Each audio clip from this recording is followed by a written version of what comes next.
Ladies and gentlemen, this was our first experience of the e-auction process. The first thing I must announce is that it was a very pleasant experience with a very pleasant ending. I'm aware that you are aware of the results of the e-auction. Nevertheless, it's my duty to let you know what has happened. And the final bid was, the consolidated bid was 6138.1 crores, which translates to a per match figure of, I calculated, and that was a per match figure of 60.177. So that will be 60.18 crores per match over 102 matches.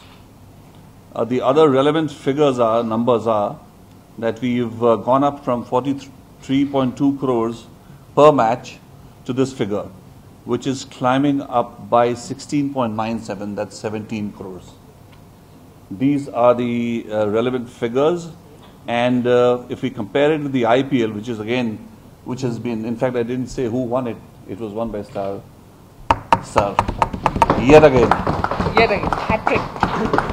It's a hat trick, beginning with the IPL broadcast and then the production, and finally the home broadcast for 5 years also.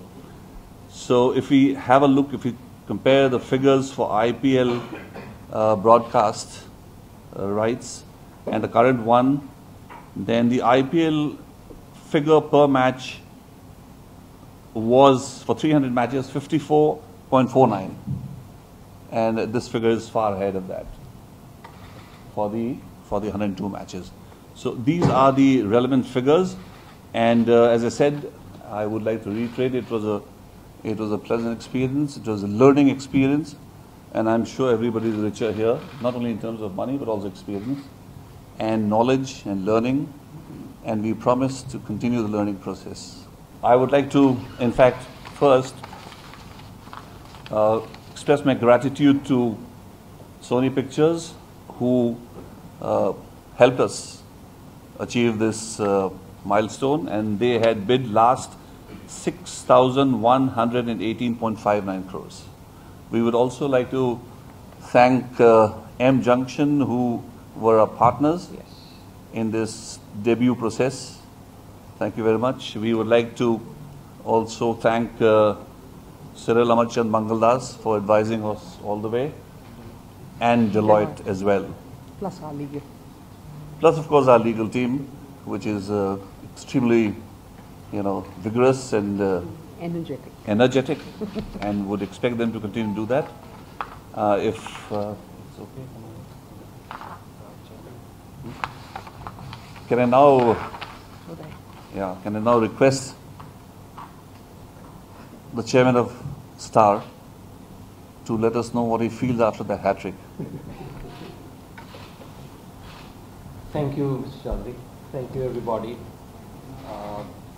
What I feel, definitely feel very elated, because ever since we got into the business of sports broadcasting 6 years ago, our journey started with the BCCI rights. It will always be special, besides the fact that no matter how popular other tournaments might be, but when the national team puts on the national jersey and gets on the field, that's a very, very special feeling. So for us, it has double significance. Our journey started with that, and it has been a spectacular journey for the last 6 years. We have never made any hesitation in admitting that our relationship, we have a business in India, we are the biggest creators of content in Indian languages, and we believe that it's only natural for us to be the destination of the biggest Indian sport, that is cricket. And having IPL and BCCI both gives us that special position, and that is what makes it very special. Like every great thing, BCCI rights come a little expensive, but then good things have a value. Yes. Thank you very much. We've had a great experience all these years with the BCCI, and we hope together Star and BCCI can transform the sporting experience of cricket fans in this country altogether. Thank you, everybody. Look forward to working. Thank you. Thank you for your support. Can I now request former cricketer of great distinction, member of the Committee of Administrators, Madam Adulji, to say a few words. She has been continuously glued to the screen since the beginning itself. I can't see. Thank you, ma'am. Well, ladies and gentlemen, I'm not going to be formal. I just want to say that the last 3 days have been a great experience for all of us. We were just wondering how this would go. We were hoping nothing would come in the way, but I think M Junction has done a good work, and everything went as per schedule. It was very good. We were trying to figure out what time the bid would come, how each one's auction timings, when they're going to put the bid. We were trying to figure that out. Of course, we couldn't figure out who was playing what. So there was a lot of speculation going on in the CEO's room. And we were trying to be over smart, that this bid is from here, this bid is from there. But the papers show it absolutely opposite. So I'm very happy we've got this figure. And COA would like, on behalf of Mr. Rai, who is in Singapore, was in regular touch with us. We've done what we could, and now let's hope cricket moves on, and when COA moves out as quickly as possible, the legacy that we leave behind will go forward and forward, not backwards again. So I thank everybody, whoever's come here from the media. I thank M Junction and all the others who have helped us. And I thank the BCCI officials also who are here. And I want to wish the IPL a big success also. But in terms of the value of these rights, this is national cricket. It has very special value. How is the actually bidding done, if you can explain injection or something? It's got consolidate every year, or a fair idea, we don't know absolutely how it's going about. If anyone can explain this, the bidding process. Well, we'll give you the details, but the way the bidding has happened is each bidder has given a breakup of the 5 years and then a consolidated number. So at the end of within the hour, people had to bid. They could have increased, if somebody was bidding only for television and global digital, could have increased the bid by 20 crores. India Digital could have increased by 5 crores and global consolidated by 25 crores. If a bid had come in the last 10 minutes, it will automatically extend by an hour. So on the overall total, No, what also point is you said per match it's 60 point something. No, every year you're going no, to every year 60 point something, or it's something different figure, right? There's a This is different a figure flat for every average. year. This is a but flat the average. Secretary has given. This is a flat average So as it's 43.2. much less for the first 2 years, or what? It's 46 for the first year, 47 for the second year, 46.5 for the third year, 77.4 for the fourth year, and 78.9 for the fifth year. Thanks. Is it means, Shankar, again, it's out of 44 matches in the last 2 years. 35 ODIs and T20s, is that a factor, or you take just 9 test matches in those last 2 years? No, look, we do our own calculations for the business depending on what the cycle of business is.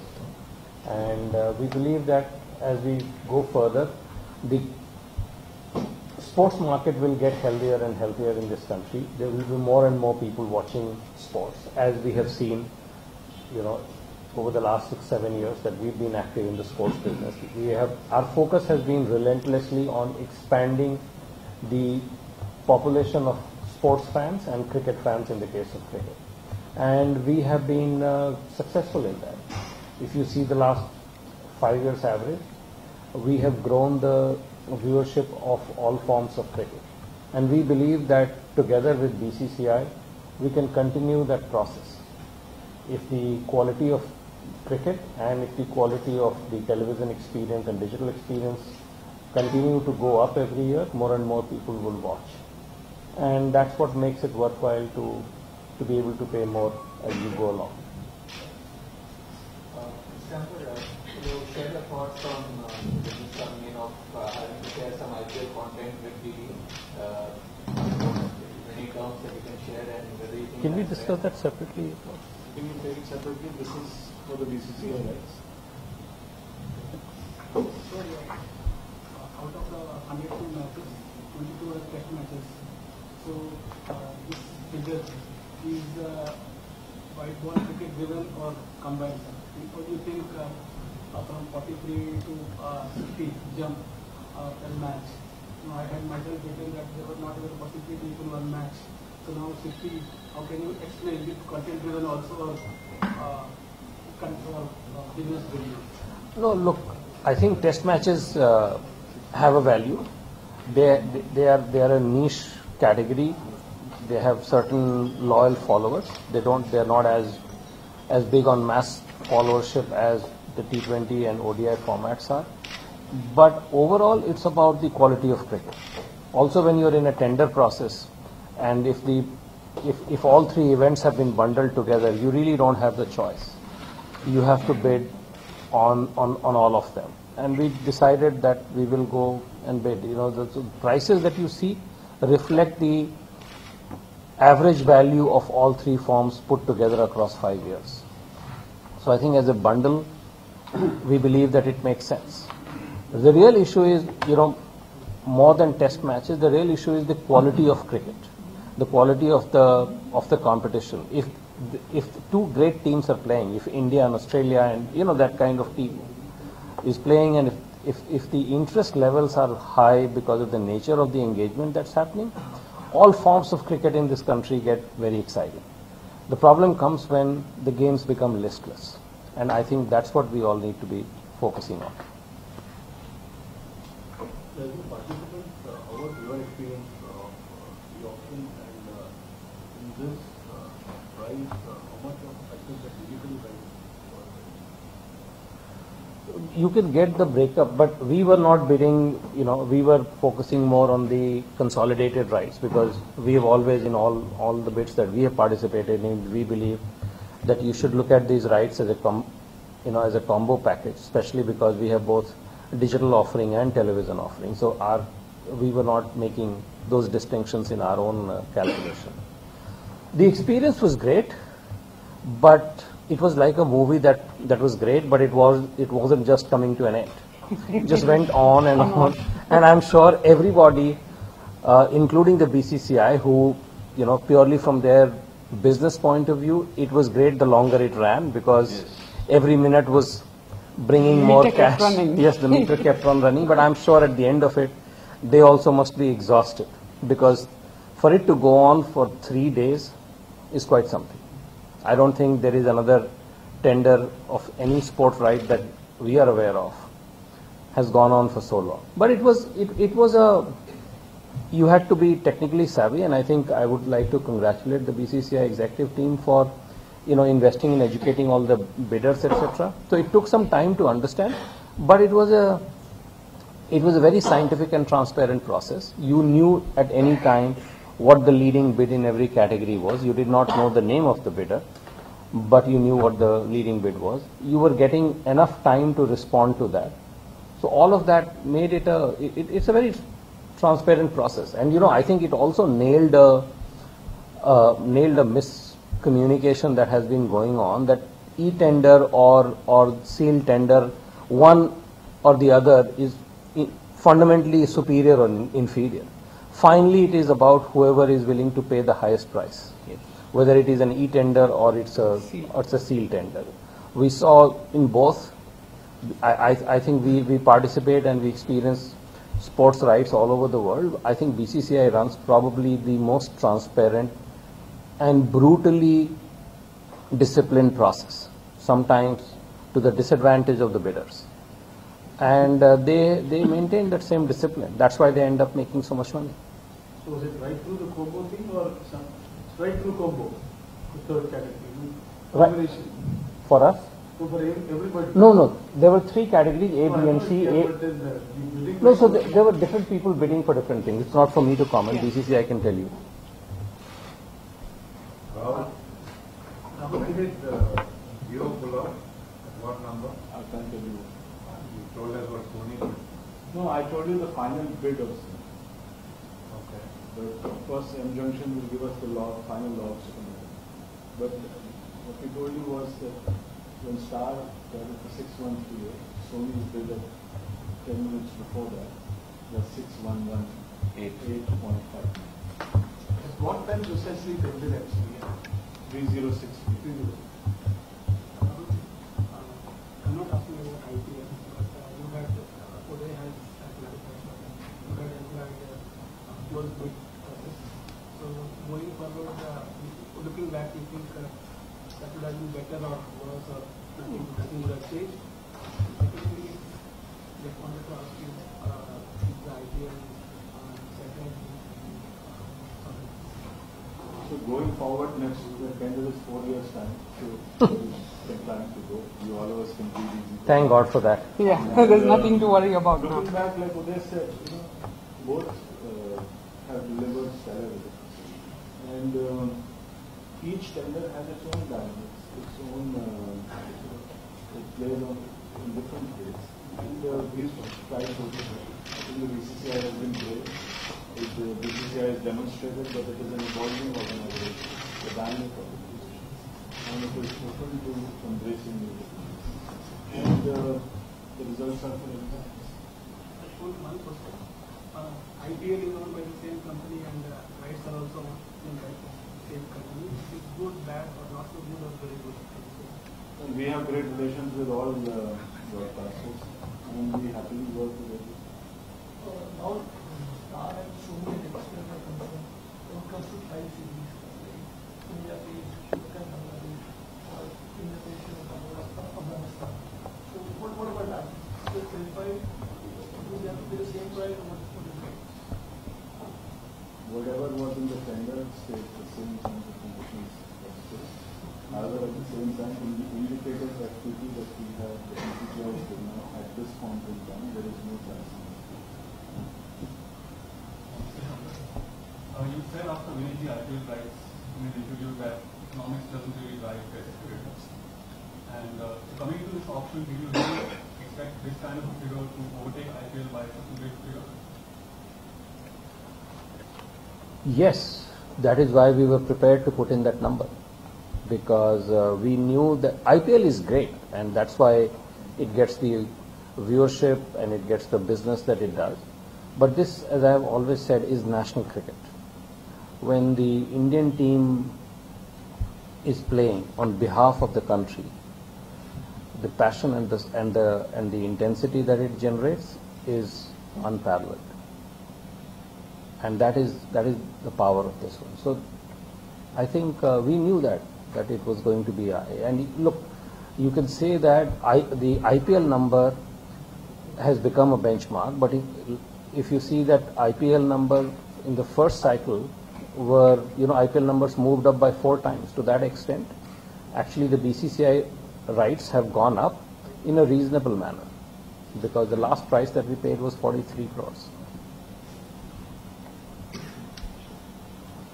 The bidding for the last 2 seasons is at the highest amount that 7 and 17.2. Does that take into, is that because of the inflation aspect or any of the market forces? Multiple things, including inflation, but also the growth of the media market, as I was trying to explain, that we believe that cricket will continue to become bigger and bigger. And as we go along, our ability to monetize will get better. Right, you take the last question now. Yeah. Last 2 questions. Yeah, about now you have backloaded it heavily on the last 2 years. That's fundamentally, I believe, because of you think by then Hotstar will have gained that much traction. Is that a fair assessment in terms of digital? I would not quite say so, because Hotstar already has a lot of traction. It is one of the world's leading destinations for content. I don't think there is another sports app in the world that gets the kind of traction that Hotstar gets. That is agreed. But that market, but that universe is growing. So we believe that year on year Hotstar will continue to become bigger. But that's not to say that we don't expect television viewership to not grow. It will grow. So both spaces, in our view, will continue to grow. We expect Hotstar to be much bigger in 5 years' time for sure. But that's because Hotstar is already very big. Right, actually last session. Did start break even in its previous rights cycle, and in terms of this cycle, at a network level, how are you going to use cricket to push subscription revenue? And will subscription be more important compared to advertising? To answer the second question first, both have their own role. You know, it's not a question of more important or less important. If you don't monetize both streams, then the business begins to struggle. So we are equally focused on advertising as well as subscription. There are forms of cricket where advertising works better, and there are forms of cricket where it doesn't work so well. So you have to depend more on the subscription revenue. As far as break-even is concerned, you'll have to forgive me. We do not discuss our financials for people. Right, sir. Thank you.